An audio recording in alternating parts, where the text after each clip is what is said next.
tuning in, most of you probably are aware that, and if you're not, we'll make you aware tonight that 2 weeks ago, we were in the desert Southwest, in the Four Corners area of, Utah, Colorado, New Mexico, and Arizona, and we were down there checking out a bunch of different legends and different locations that directly tie into our previous work. We're down there, by the way, working on and filming pretty much the last bit of True Legends, the series, episode 3, and we haven't titled it yet. But what's important to understand is that when we started with our True Legends, the very first episode, we started in Peru. And the reason we started Peru is because it was called the Navel of Creation. And what's more important today is in the last, probably 6 months, everybody from Patriarch Quayle, who's the head of the Russian Orthodox Church, the Pope, Obama, Clapper, all of the people who are pretty much Clapper's the head of Defense Intelligence Agency or, I forget which one, but anyway, they've all been down there, and they're meeting with someone and something, especially in the Bariloche region, I hope I did that right, Tim, of Argentina. Now, what most people don't understand is that was the headquarters of the Nazis when they fled Europe at the close of World War II. Now, what's critical and what's really important is we're going to share with you in True Legends of series, especially the third episode, how everything is related and all the underground tunnels, the Shinkana, the underground tunnels in Europe, the records of people disappearing in the tunnels, the records of the mythological beasts in contemporary times, the interviews with different people, some in their 80s and 90s, of actually digging up the skulls. Now, we started out saying that in the Unholy See, all roads lead to Rome in the cover-up. But now, from Rome, all roads lead to the Antarctic. They lead to Argentina. They lead again to Peru. Obama, in the last trip of his presidency, is headed to Peru. So what is the fascination with South America? Why is there so much activity involving the Antarctica, even a new 35-year treaty being proposed to keep people out of there? What if I told you that between Antarctica and Patagonia and through most of South America, the underground tunnel system is massive? And what if I told you that we're going to bring you absolute, undeniable proof that what we're working on, it all leads into the desert Southwest. So we're excited to bring you all of the incidents that we're going to be bringing you, and it was fascinating because I'll just bring this to everyone's attention. When we were down there, we had some interesting behind-the-scenes incidents. We were obviously being looked at by drones. There's actually a picture on my website showing one probably about 5 miles away with high-res cameras watching us.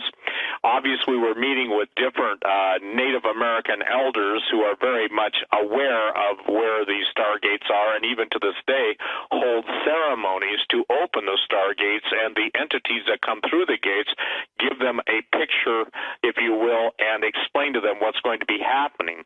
We also were investigating the pyramidal structures in the Valley of the Gods. And so what we're going to prove, and I believe it's going to be easy to prove, we are involved in probably, in my opinion, the most powerful revelation of true history, ancient history, and how they all come together. It's the island of Sardinia. It's still a very poor place. It kind of reminds me of Peru in some respects, certainly in the amount of megalithic rubble and megalithic constructions that can be found on the island.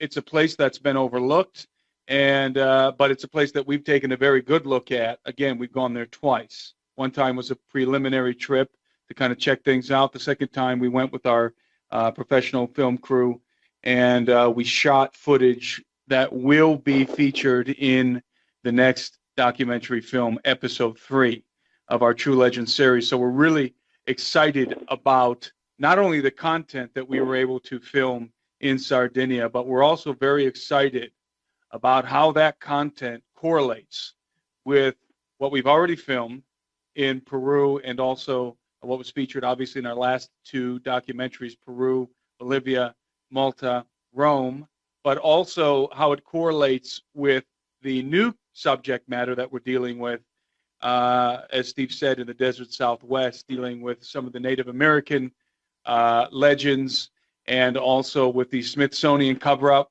Tom Horn is on the ground level of episode 2. He was featured in episode 3. He was featured in episode 2. He's on the ground level of episode 3. We met the Skywatch TV team in the desert Southwest, and we have some absolutely amazing footage. I think it's our best footage yet. I think you would agree, Steve. We have some amazing footage out of the desert Southwest that we were able to film with Tom and his crew.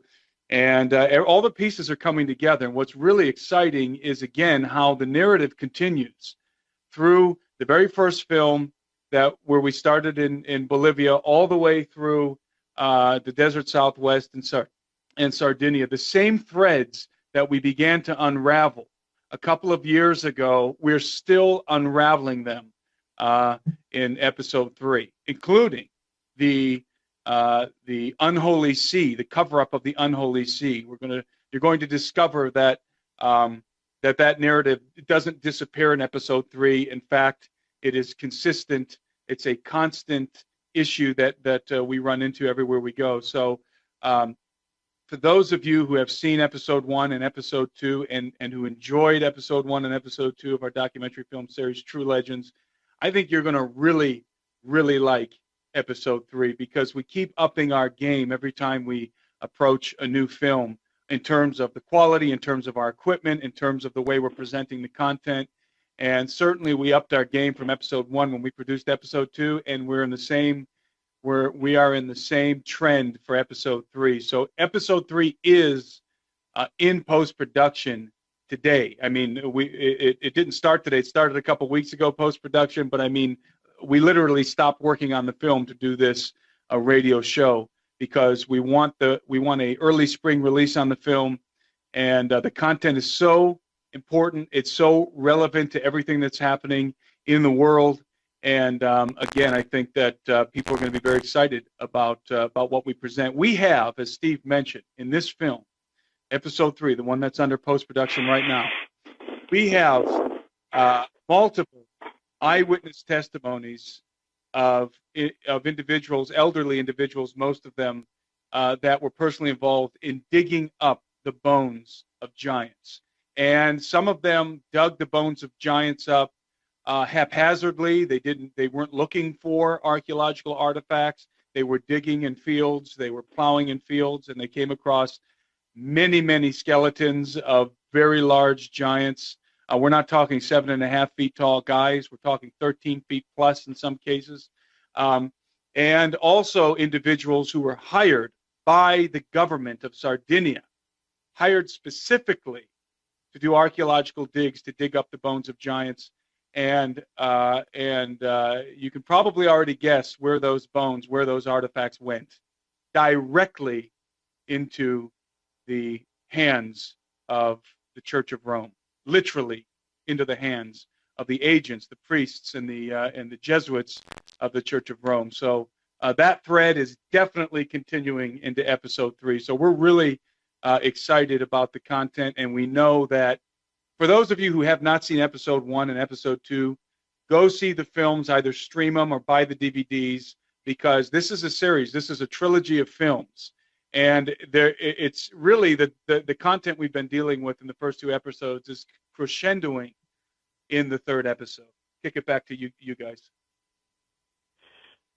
Well, it's beyond belief, because, ladies and gentlemen, it's almost like not only does one thing lead to another, but all things lead to the common center. Now, I would like to remind everybody that the Pope obviously is from Argentina, and I would like to remind everybody that Patagonia literally means big feet or big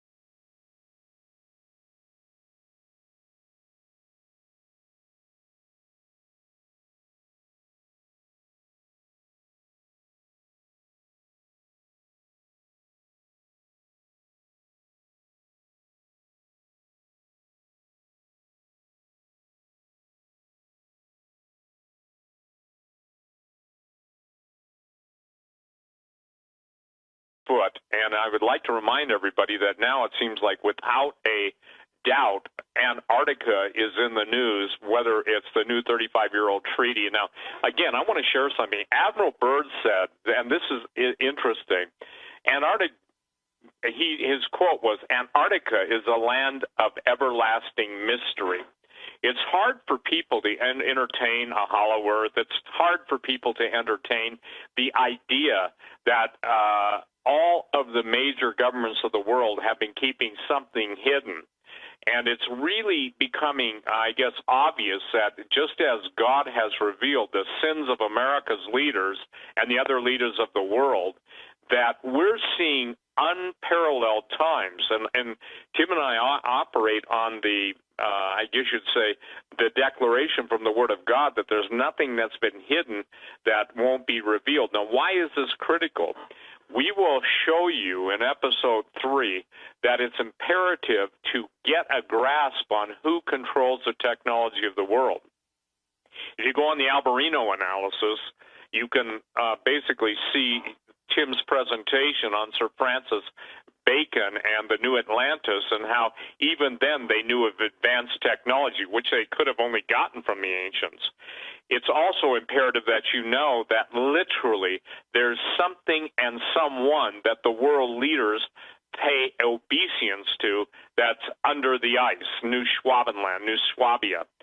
It's more important that you understand that what is, let's face it, the most powerful religious and political figures in the world don't head down to Antarctica to protect penguins. And guess where John Kerry is and has been? He has been in Antarctica.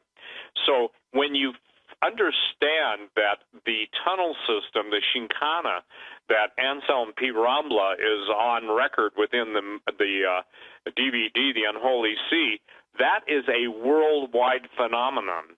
And somebody once said, well, where do they put all the foreign soldiers and where do they hide all their secret stuff? And I said, if you'll notice military bases, just as when the Catholic Church conquered South America and Latin America, they would always build their cathedrals, they would build their monasteries, their churches over the entrance to giant tunnel systems. Now, when we talk about giant tunnel systems, we're not talking about spelunker caves that you got to crawl through on your belly in the mud.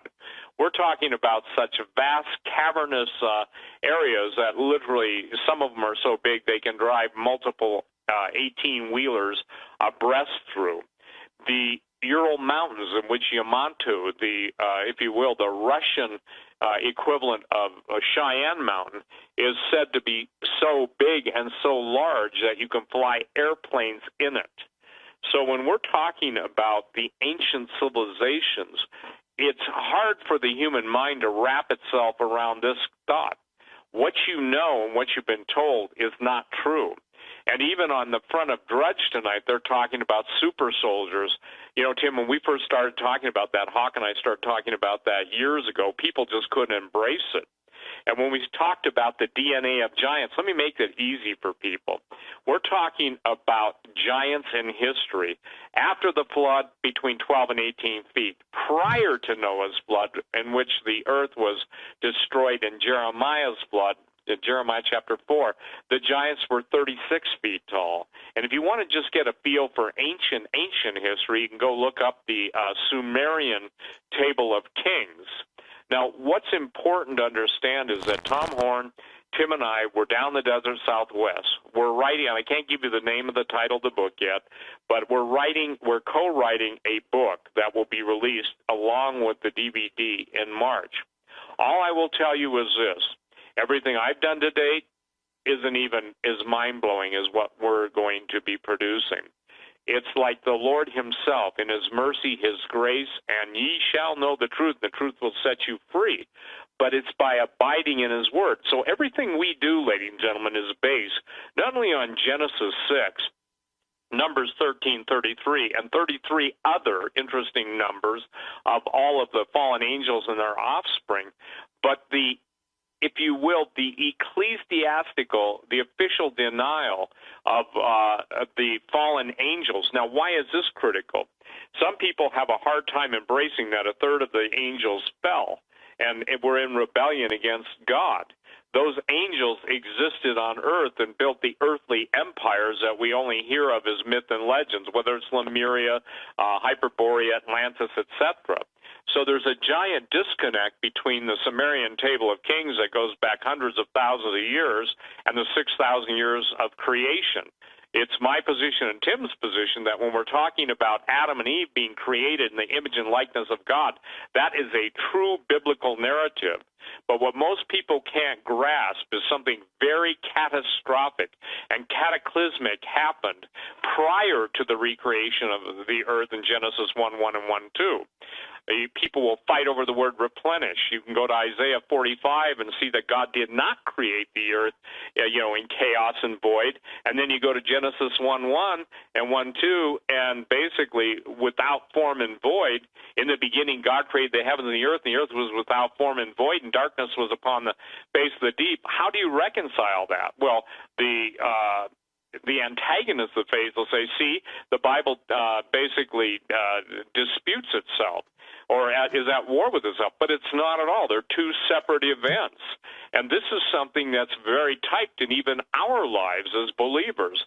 We come into the world of the saving knowledge of Jesus, usually a mess. Most people do, because the whole world lies in the evil one and in sin, and only through the power of God and our new birth through God's solution, which is Jesus Christ, him crucified, raised again, and filling us with the Holy Spirit, can we escape those things. And so what we've done, and this is, I guess, the best way I can say it, we have put together and are finishing up in post-production. And by the way, if you understand how many hours that Tim and our other editors and everybody is working on, we have one guy that works almost through the night, literally through the night, in another town, and we're working night and day. So when the day shift takes off, the night shift takes over.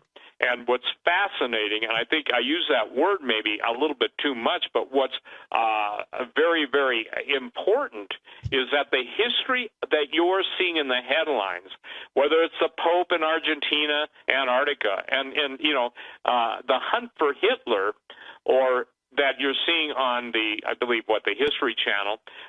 Tim Kennedy is on it, and Tim has obviously been on Alex Jones' InfoWar. The point is that it's all going to end up in Peru. And so, Tim, do you want to comment, if you would, on Bacon and Peru, and just a little bit on the Alberino analysis, because people have got to understand how important that is. If the President of the United States, who is an occultist, is headed to Peru, if the last reports of Hitler alive are in Peru, then we've got something that is a unique anomaly in history. We have a nexus point. Will you just deal with that a little bit? Because I think it's important, Tim, that people understand. Oh, well, the New Atlantis, which was written by Sir Francis Bacon, it literally begins by saying, we sailed from the shores of Peru. And the story goes that this crew was sailing from Peru, heading, I think, towards China. I don't remember. And they ended up getting marooned on they ended up wrecking on an island or being pushed by a storm to an island called Bensalem. And there's if you read a lot of if you read the occultists, or if you read the Masonic scholars such as Manly P. Hall, you'll find that Peru comes up a lot, and for various reasons. But there's something very interesting. Steve said that Peru is considered to be the navel of the world. Actually, specifically, Cusco is considered to be the navel of the world, which I find very intriguing, because beneath the fortress of Sacsayhuaman, which is definitely one of the greatest megalithic structures on Earth, beneath that fortress is the hub of the Shinkana. And for those of you who don't know what the Shinkana is, it is the underground, the antediluvian underground highway that connected many of the underground cities and massive chambers. I basically refer to them as the pre-flood DUMBs, the pre-flood deep underground military bases. And Cusco happens to be the hub, specifically Sacsayhuaman, the hub where a lot of these underground tunnels connect. I think on a global scale, I think worldwide, a lot of this underground stuff converges in the Andes Mountains, specifically beneath Sacsayhuaman and Cusco, but also all over underneath the Andes Mountains, which I find very interesting because we all know that many of the Nazis were smuggled out of Europe by the Catholic Church through the rat lines, which were, of course, in many cases, actual underground tunnels, modern underground tunnels, very likely connecting to ancient underground tunnel systems. We know for a fact, unequivocally, that the Catholic Church knew about the ancient underground network, especially the Chincana in Peru. And so it's very possible that the Nazis were also in possession of that knowledge and were using some of these underground systems, but many of the Nazis ended up going to Argentina, into that general area. There's been some stories of even Hitler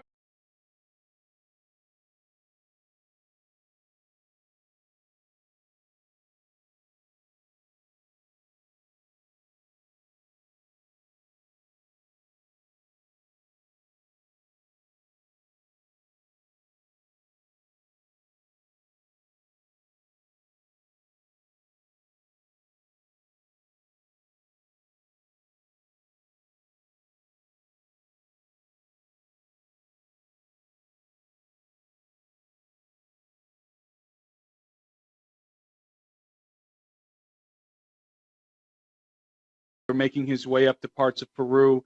We know that they were in the general area of the Andes. Let's just say that they were in the general area of what was once the Incan Empire. I think we would be accurate in saying that.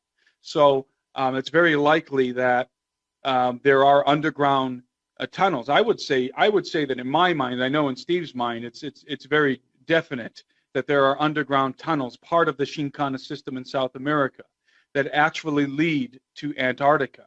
Remember, the closest point, Argentina, I think, Steve, that in Argentina, southern Argentina, Patagonia, it's the closest you can get on land to Argentina. Am I correct? I mean, to Antarctica. Am I correct in saying that?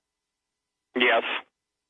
So it wouldn't be even that far of a distance underground to get to Antarctica from Argentina. So I think that's one of the reasons why so many of the Nazis made their way to that part of the world. But certainly Francis Bacon, in my mind, because he was a Rosicrucian and probably very likely the leader of the Rosicrucians. He studied under John Dee, the famous magician in Queen Elizabeth's court. And surely they were in possession of this knowledge. According to Manly P. Hall, this was very ancient knowledge. It was knowledge that belonged to what he called the Order of the Quest. And Francis Bacon, in his book, The New Atlantis, which is a very cryptic book, in my opinion, not even very well written. I happen to believe that Francis Bacon is William Shakespeare, but The New Atlantis is not. It's not written in the sort of poetic prose that you would expect from Francis Bacon, because it's so very cryptic.